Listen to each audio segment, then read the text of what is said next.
Hello, hello les amis, salut la famille, comment allez-vous aujourd'hui? Alors ici maintenant, je suis dans un hôtel même de la ville de Yaoundé en plein centre. C'est un hôtel qui est très connu, je suis à l'hôtel Hilton de Yaoundé. Donc en bonne compagnie, en famille, hein, nous prenons un petit gingembre tranquille, quelque chose typiquement tropical qui va nous rebooster pour la journée car nous avons de quoi faire encore. Et ensuite, je vais vous amener, toujours en bonne compagnie, au musée. Oh, je raffole de ce musée, il est tellement à apprendre. Donc, ne quittez surtout pas, il y a de quoi faire. Je vais déjà vous parler de cet hôtel qui est franchement, c'est un ancien hôtel de la ville de Yaoundé très connu. Oui, très connu et très centralisé. Pour loger dans cet hôtel, l'hôtel Hilton, il faut préparer environ 200 € la nuit, 175 € à partir de 175 € généralement, euros et en francs CFA, on sera dans les eaux de 110 000 pour une chambre, un peu plus pour les suites quand même. Sachant que vous avez de l'alimentation en plus, etc. C'est l'un des grands hôtels de Yaoundé, donc c'est quand même, oui, voilà, ça va, c'est pas mal, c'est pas mal. Oui, l'hôtel Hilton est très centralisé et même si tu ne logeais pas à l'hôtel, tu peux toujours venir prendre des petites gâteries telles qu'un restaurant, un dîner. Et d'ailleurs, je pense qu'ils ont un rooftop. Quand tu montes plus haut, au niveau des chambres, plus haut, tu auras une magnifique vue de la ville de Yaoundé. Je suis tout à fait d'accord avec vous que si vous vous mettez à comparer aux autres pays comme le Kenya, honnêtement, au Kenya, franchement, je pense que il y a de quoi faire au Cameroun quand tu vas dans d'autres pays africains. Non seulement au niveau des hôtels, mais également même au niveau de l'accueil. L'accueil, je vais marteler ça ici. Parfois, tu vas dans des endroits publics et tu vois l'accueil et laisse à désirer. C'est comme si tu allais obliger quelqu'un de te servir. Alors que la personne devrait littéralement, voilà, te sourire, te donner envie de rester, envie de dépenser. Mais non, les gens sont comme si ils ne voulaient pas de votre présence dans leurs hôtels ou alors dans leurs entreprises ou alors c'est incroyable, c'est incroyable. Mais je pense qu'il y a vraiment véritablement des choses à changer quand on a des choses comme des hôtels, des grandes entreprises. C'est quand même beaucoup d'investissement que d'avoir un hôtel. Bien sûr, c'est pas toujours les patrons qui sont là, c'est les employés, donc ils font un peu comme ils veulent.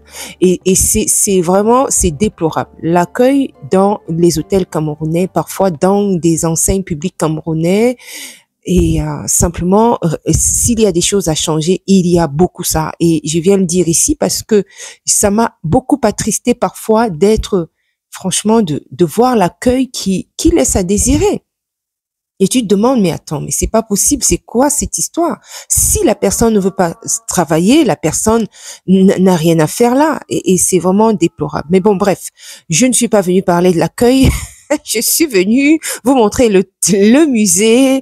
Ici, on est au musée national de la ville de Yaoundé. Mais je vous le conseille, je ne sais plus compter le nombre de fois où je suis venue ici et je suis tout autant fascinée à chaque fois. Ici, tu apprends tellement de choses sur la culture camerounaise. Donc, si vous voulez montrer, faire découvrir la culture du Cameroun aux personnes que vous amenez, par exemple, visiter le Cameroun, c'est ici qu'il faut être. Il faut vraiment être ici pour entrer ici dans ce musée. Je crois que c'est 2500 pour les personnes qui vivent au Cameroun, pour les Camerounais et les ressortissants de l'Afrique. Pour les enfants qui sont non camerounais, non africains, c'est 5 000 pour les étrangers, on va dire clairement, européens, etc. 5 000 pour les enfants et 10 000 pour les adultes, sachant que, oui, c'est plus ou moins ces tarifs-là, sachant que pour filmer, il faudra compter 10 000 francs CFA en plus. Du moins, sachez que ces tarifs que je vous ai donnés sont approximatifs. C'est peut-être plus ou moins 1500 ou 2000 en plus ou en moins. Les amis, je suis toujours autant fascinée dans ce musée. Écoutez bien cette histoire qui m'a encore cette fois-ci époustouflée. Je ne savais pas jusqu'ici que le Cameroun avait 4 pôles ethnique.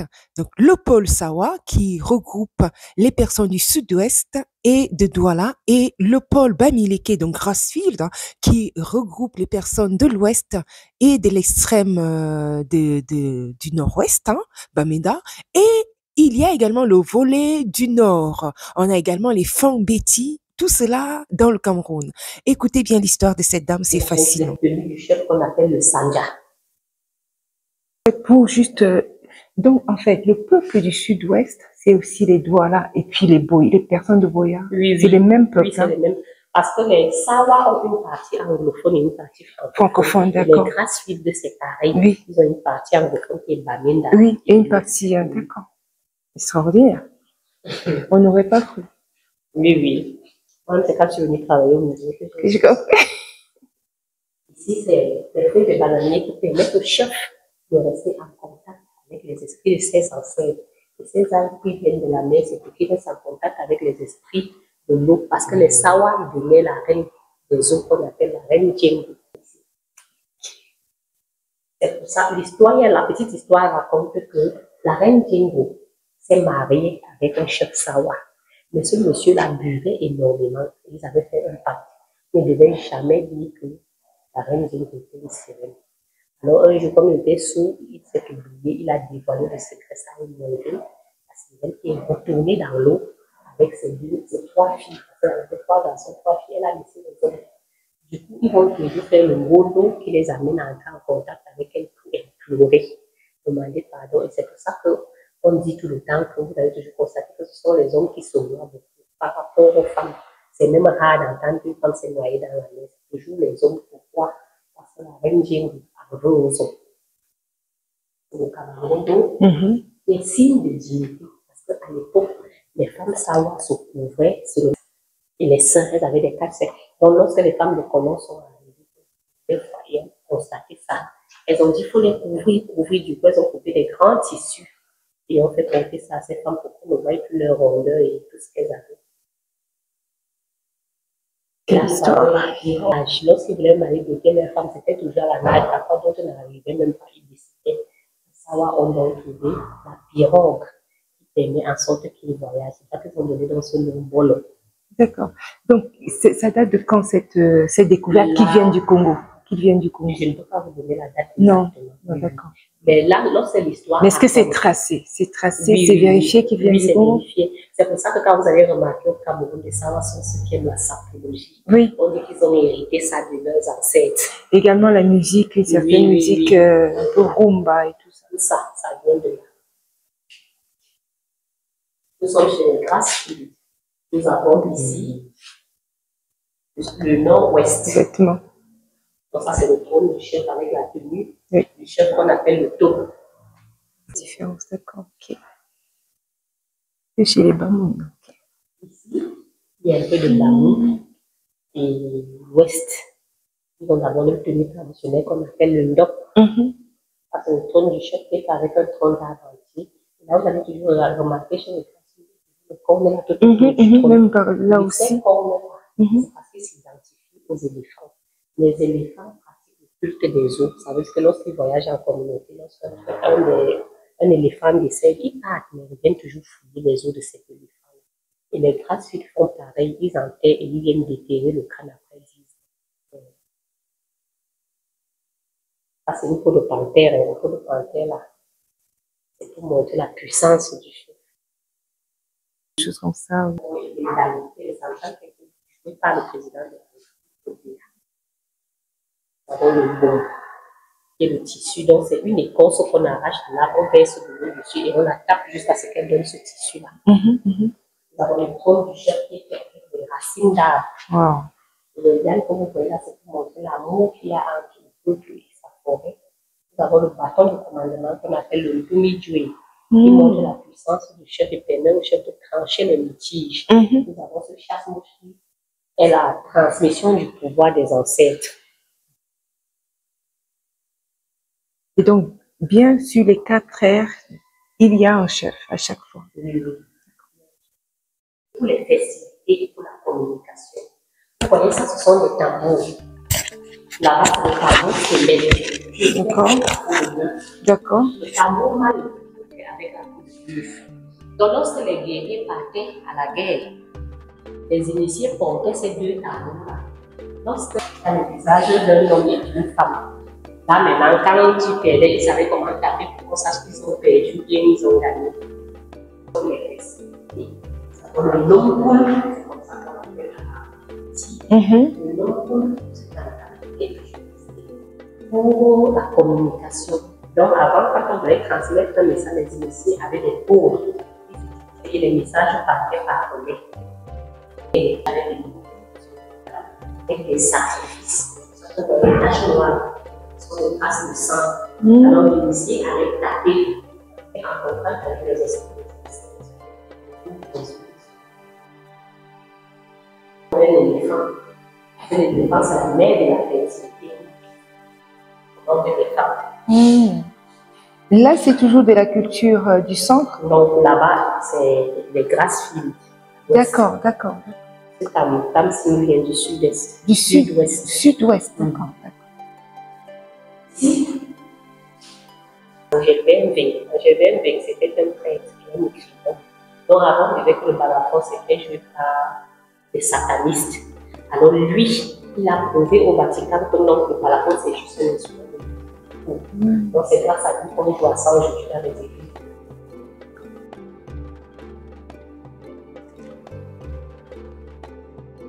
Oui, que d'histoire, les amis, magnifique, franchement découverte. Ici, nous arrivons dans un endroit où c'est une reconstitution d'une cuisine, hein, une cuisine paysanne, une cuisine traditionnelle. Vous aurez vraiment, vous voyez, vous avez la petite casserole, vous avez les trois pierres, vous avez la terre. Vraiment une représentativité, une vraie, d'une cuisine traditionnelle du Sud, que ce soit du Sud, hein, je pense partout au Cameroun, vous aurez ce genre de cuisine et vous avez également où vous pouvez suspendre vos affaires, vous avez regardez vous-même, c'est extraordinaire, ça nous ramène dans le passé. Surtout si vous êtes comme nous autres qui sommes partis tôt de l'Afrique et là ça vous remémore les petits moments avec la grand-mère. Vraiment c'est extraordinaire de revoir tout ça, la petite hotte ou suspendre ses affaires lorsqu'on rentre du village ou du champ par exemple. Ici on a une râpe. On a pas mal de spatules, vraiment des choses intéressantes et comment bien sûr sécher les aliments, les feuilles, etc., les épices. Waouh, tout ça est fascinant et c'est rempli d'histoire et je vous le conseille à nouveau les amis, si jamais vous venez au Cameroun et que vous allez du côté de Yaoundé, souvent j'ai entendu les gens dire, les gens qui viennent commenter sur mes vidéos escapades, ils aiment à se complaindre en disant oui, non mais qu'est-ce que tu es en train de montrer du Cameroun, il n'y a rien à montrer au Cameroun, rien à montrer dans ces villes, c'est moche, c'est monté, c'est descendu. Franchement, honnêtement, je vous le redis ici, en toute honnêteté, vous êtes peut-être, vous êtes dessus, ce que je comprends. Je comprends qu'il y a beaucoup de personnes qui sont dessus, de comment ça se passe, etc., du fonctionnement, des choses, enfin. Mais en même temps, vous ne pouvez quand même pas jeter le bébé avec l'eau du bain. Quand même, il y a encore quand même des choses à montrer au Cameroun. Somme toute, ça ne vous plaît pas, mais bon, souffrez que on montre des choses qui sont bien, qui peuvent également intéresser. Surtout que le tourisme aujourd'hui est quand même, c'est un pôle d'activité fascinant dans le monde. Les gens aiment aller découvrir d'autres pays et dépenser de l'argent. C'est vraiment un pôle à développer au Cameroun. Donc, si on contribue à cela d'une manière ou d'une autre par des vidéos comme celle-ci, pourquoi ne pas encourager et simplement venir, comme vous le faites souvent pour certaines personnes, venir vociférer en disant combien on ne doit pas montrer les villes comme Yaoundé car c'est des poubelles. Le but de mes escapades, c'est pas de montrer une Afrique moche, c'est de montrer ce qu'on peut faire en Afrique ou partout ailleurs d'ailleurs où je vais. Donc, c'est de montrer qu'il y a également de bonnes choses dans ces pays africains. Dans les pays africains, pourquoi toujours mettre en avant ce qui ne va pas? Et de bannir ce qui va bien. Voilà, ça va, on montre des choses qui vont bien. Allez les amis, je vous dis à très bientôt à une autre vidéo et je vous invite à émettre vos commentaires si jamais cette vidéo vous a plu. Partagez-la un grand maximum à beaucoup de personnes qui seraient intéressées. Et mettez vos avis et dites-moi également si vous avez déjà visité si vous êtes déjà venu à ce musée national ou alors si vous êtes d'accord avec moi qu'il faut également montrer des choses qui vont bien en Afrique. Et je vous laisse avec quelques découvertes de ce musée national de la ville de Yaoundé. Allez continuer la visite et je vous dis à très bientôt à une autre vidéo. Que Dieu vous bénisse. L'histoire raconte que le chef avait été pris dans une embuscade et l'une avait été l'intervention de ce peuple, on l'aurait tué. Son peuple lui-même n'est rien. Donc aujourd'hui, nous avons deux groupes qui représentent l'unité. Et au musée depuis 2007. C'est avec ça qu'il a joué. Manu Dibango, le grand. Ce qu'il a fait comme discographie. Ah oui, effectivement. Ouais. Et sa famille a fait donc qui nous vient du Sud. Pour moi, en fait, c'est 30 ans d'initiation. Parce que les gens devaient entrer en communication avec les esprits. On est bien précis, c'est que le Cameroun a 10 régions. Nous avons l'air du Est et de l'Ouest. Nous avons l'aire soudano-sahélienne qui porte le nord, l'extrême nord et la Damawa. Nous avons l'aire Sawa qui porte le littoral et le sud-ouest. Donc tout ce qui vient d'ici, vous allez voir ici au musée, nous vient de ces 4 régions. Là maintenant, nous sommes chez les Soudanais. La tenue est faite avec du coton et à la main. Les broderies là sont faites à la main. Ces tableaux là sont toujours parce que c'est très bas, parce que c'est posé à montrer du respect. Vis-à-vis du chef, d'accord. Et c'est là où les gens, les étrangers.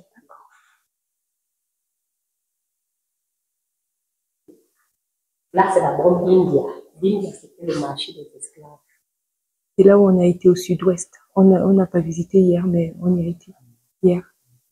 Ça, c'est une échelle. On grimper sur les talons.